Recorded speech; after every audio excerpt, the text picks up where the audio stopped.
So let's start off with, office space, your rent, and signing a lease and stuff like that. Now, it's going to be different for whether you're a mobile practice, brick and mortar, or just starting out leasing a room.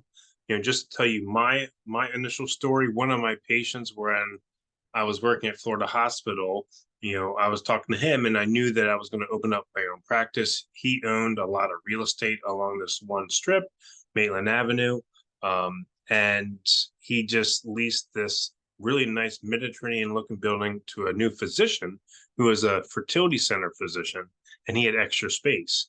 So I actually opened up my physiotherapy practice inside of a fertility center building.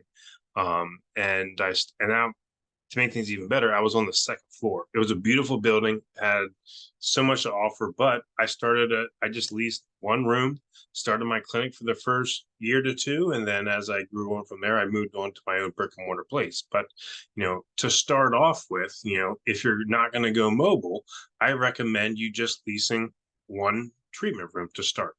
It could be inside a CrossFit gym. It could be in a Pilates studio, a dance studio. It could be in a whole nother office building.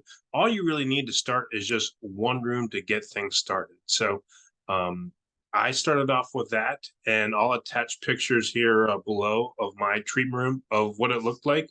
Really simple, had two chairs, a little bit of decorations, my degrees. I had a IKEA stand that put those bins to put all the PT equipment in. I had two cheap treatment tables to start off with a little bit of exercise equipment, and that was it.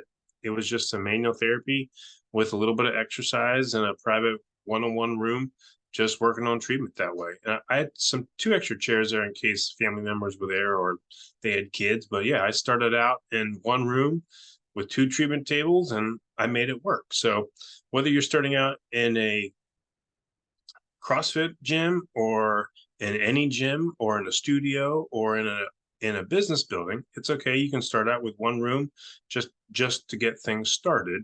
And then you can go from there and grow out of it eventually. So one thing I do want to mention, because I see this a lot in the group, is about talking about rent and what type of lease that you should kind of sign. So for one, never give a percentage of revenue or a percentage of the sale away.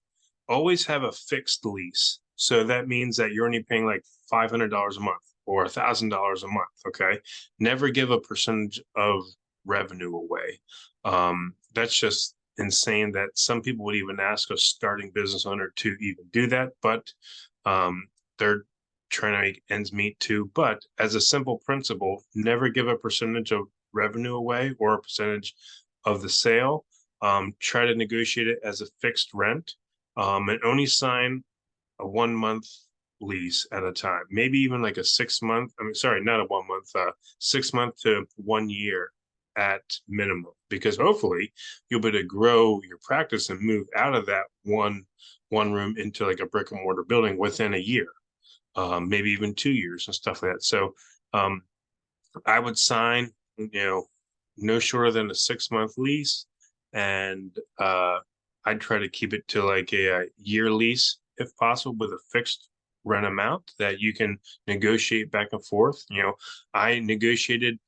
The physician who I rented from knew that I was a startup business, and I knew the owner of the building, and they gave me the first 2 months rent free because they knew that I was just starting out. So, these people were also initial business owners at some point, so maybe they would be willing to help you out. So, everything's negotiable with this and stuff like that. But the point is that, sign your 6 month to 1 year lease.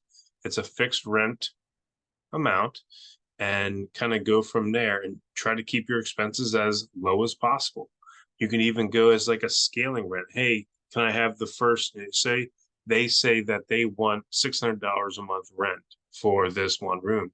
Can you negotiate with them? Hey, can I start off at 400 in the first 3 months and then go up to 500 and then go up 600 for the remaining 6 months of this year lease? Do anything you can to help keep your expenses low and allow you to open up your practice. So those are my two thoughts on renting and leasing and the office space. And then just let me know if you have any questions.